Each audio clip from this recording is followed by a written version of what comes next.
की बहुजन विकास आघाडीचं आज आंदोलन आहे. नार्को आणि ब्रेन करायला तयार आहेत का विचार आहे. हितेंद्र ठाकूर आणि राजू पाटील नार्को आणि ब्रेन करायला काय विचार करत. 250 करोडचे टेंडर निघाले बरोबर. 36% अभाव दिले.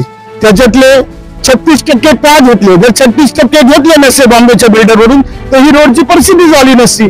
आहे का विचारा जाऊन. आज मी इकडून ओपनली चॅलेंज देतो हितेंद्र ठाकूर आणि राजू पाटीलला. Any political leader is not gentleman. तो बाहेर वेगळं बोलतो, आत वेगळं करतो. ही परिस्थिती आहे. शेतकऱ्यांच्या समोर गेल्यानंतर वेगळं बोलायचं, शेतकऱ्याची पाठ फिरली तर ती परिस्थिती नाही. वाढ वडिलोपासून आलेल्या ज्या जमिनी आहेत त्या जर कवडी मोळामध्ये आरक्षण टाकून किंवा एक करून त्यांना मोबदला न देता त्यांचा म्हणजे खच्चीकरण करायला घेतलेलं आहे. आणि इथे नाहीच, पहिला केला मुंबईमध्ये केला, नंतर नवी मुंबईमध्ये केला, आता पालघर जिल्ह्यामध्ये पण तीच सिस्टीम चालू आहे. टॉप 10 महाराष्ट्र न्यूज चॅनल मधून मी दीपक कोटेकर. यावेळेला मी उपस्थित आहे आगरी सेनेच्या जनसंपर्क कार्यालयामध्ये. आज आगरी सेनेमध्ये प्रचंड प्रवेश झालेला आहे. येणाऱ्या काळामध्ये वसई विरार शहर महानगरपालिकेची निवडणूक आहे. आता आगरी सेना ही वेगळी लढणार का. आगरी सेनेच्या या निर्णयामुळे कुठेतरी भाजपाला धाडगी पडणार का, या सगळ्या प्रश्नांची उत्तर आज आपण घेणार आहोत. त्याचबरोबर आगरी सेनेचं पुढचं अधिवेशन देखील पालघर जिल्ह्यात होणार आहे. आता या अधिवेशनाला नेमके कोण येणार आहेत मुख्य अतिथी ते देखील अजून गुलदस्त्यात आहेत.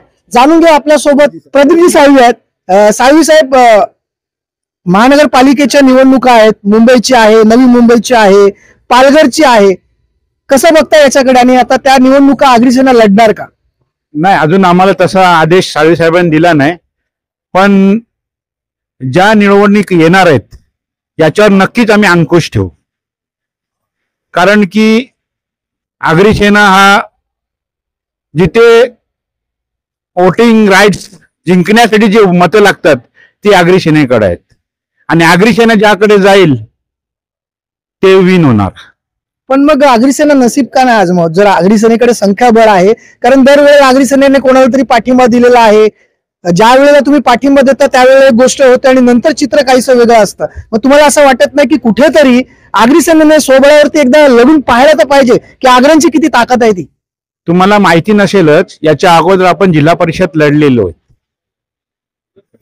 आपल्याकडे जिल्हा परिषद सदस्य होते, ग्रामपंचायत आपले पंचायत समिती सदस्य होते. हे आगरी सेनेचे निव्वळ नावावर आलेले शहापूर पासून भिवंडी पर्यंत. हे प्रयोग साळवी साहेबांनी तेव्हा केलेले जेव्हा 35 वर्षापूर्वी. आणि त्याच्यात आम्ही आजमावलं का आगरी सेना पण इलेक्शन लढू शकते. पण काही कारणामुळे, कारण का आगरी सेनेची जी संख्या आहे ही आता भरपूर सिटी आल्यामुळे भरपूर कमी होत चाललेली आहे. ग्रामीणला आमचा हात कोणच धरू शकत नाही का ग्रामीणला आम्ही लोक भरपूर आहोत. त्याच्यामुळे आमदारकी आणि खासदारीवर आम्ही नक्कीच अंकुश ठेवू शकतो. कारण की आमची वोटिंग राईट्स जास्त आहेत त्या परिसरात.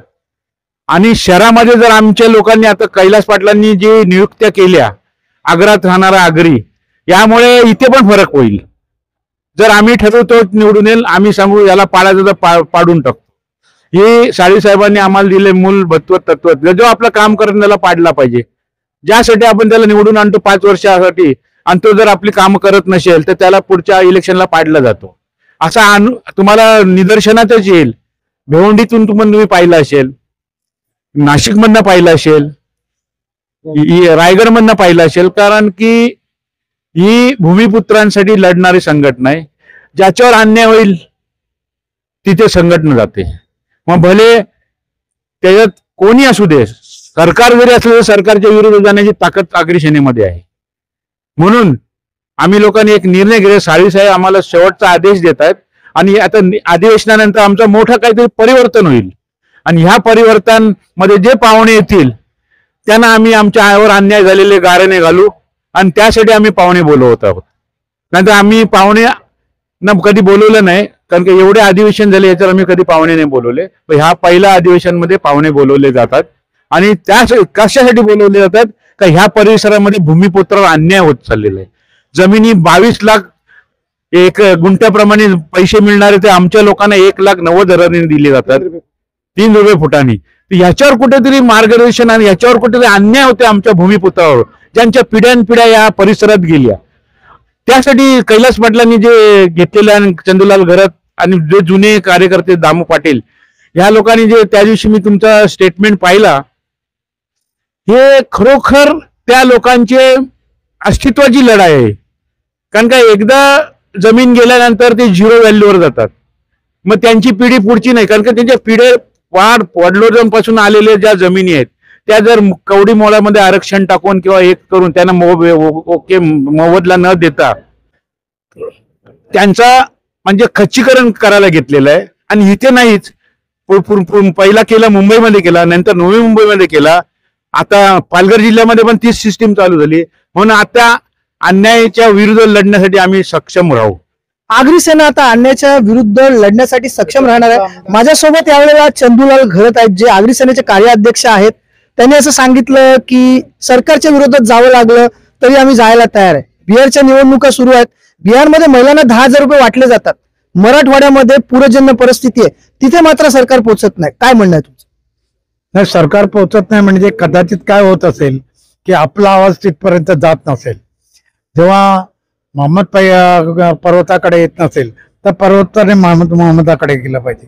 या पद्धतीने जेव्हा होईल तेव्हा ते होणार आहे. आणि नसेल तर आगरी सेना त्याला सज्ज आहे, त्याला न्याय देण्यासाठी आहे. शेवटी आगरी सेनेचं कामच ते आहे. आणि हे सगळं करत असताना आता जे आगरी सेनेचं स्वरूप आहे ते आमच्या प्रदीप साळवीने सांगितलं की राजाराम साळवींच्या आशीर्वादाने यापुढचा एकतरी आमदार आमचा आगरी सेनेचा असेल तर आम्ही येथे कोणाला सहकार्य करू, नाही तर करणार नाही.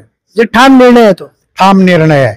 ही जी देवेंद्र फडणवीसांची जी दुटप्पी भूमिका आहे, सुरुवातीला ते पूर्वी ज्यावेळेला ते मुख्यमंत्री नव्हते त्यावेळेला ते सांगत होते ओला दुष्काळ करावा, आणि आता ते म्हणतात की ओला दुष्काळ करण्याची परिस्थिती नाहीये. म्हणजे या कुठेतरी भूमिका तुम्हाला संशयास्पद ठरत नाही का? मला एक सांगू की any political leader is not gentleman.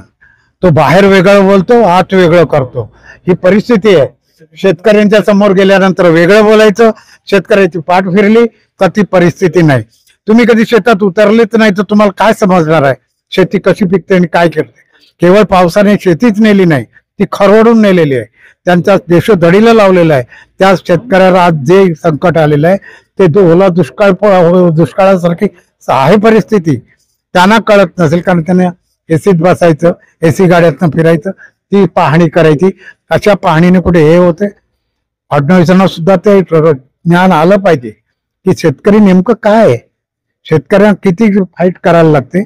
आणि तो आजचा शेतकरी हा पावसाने बेदखल केलेला आहे, तो ओला दुष्काळ झालाच पाहिजे ही आमची मागणी आहे. आणि ते आम्ही त्या अधिवेशनमध्ये मांडणार आहोत.